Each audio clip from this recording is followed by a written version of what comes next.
50 years ago, North Vietnamese tanks rolled into Saigon, bringing down the US-supported regime in the south and ending more than 2 decades of war.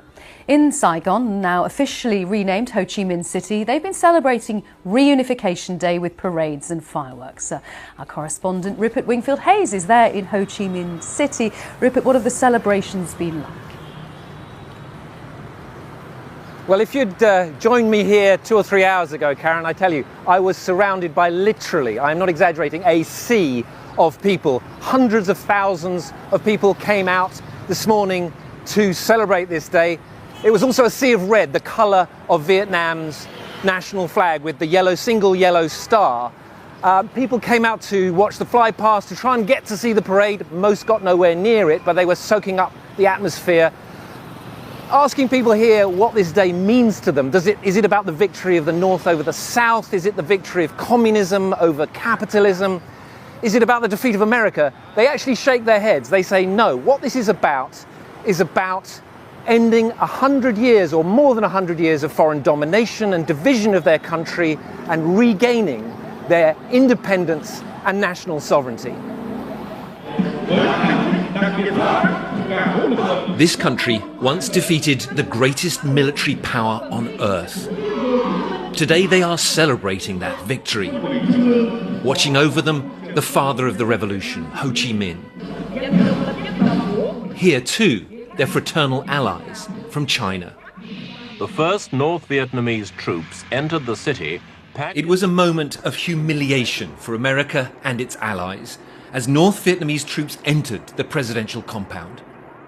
When North Vietnamese tanks smashed through those gates behind me here on April the 30th, 1975, it brought to an end the South Vietnamese regime and the country of South Vietnam. It ended 20 years of incredibly brutal conflict between the North and the South that had taken anywhere between 2 and 3 million lives. 75-year-old Lê Thanh Gien shows me a picture of his comrades who survived. Many others did not. He himself was badly injured 4 times. Many of our comrades were lost, he tells me. There were battles where it seemed like we would all be killed. But somehow, some of us survived. And in the end, we achieved victory. They achieved victory, but their country lay in ruins.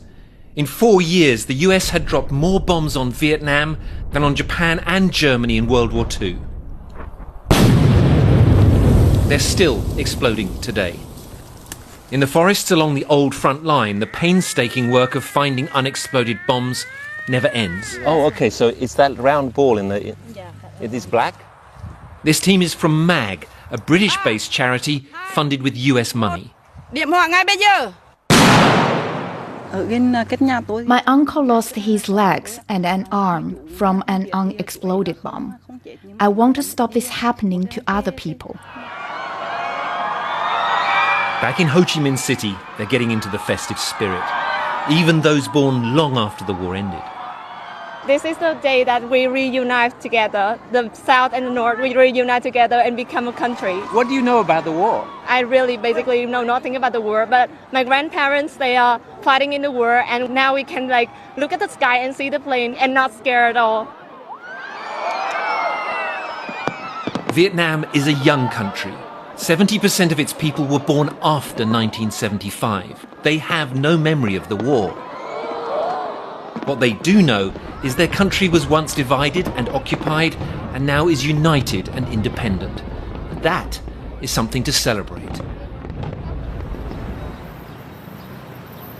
Now, relations between Vietnam and America have improved dramatically in the last decade or so, and trade with America is incredibly important for this young country, which has export-oriented industries. They have been very shocked in the last month when President Trump announced his tariff table at the beginning of April.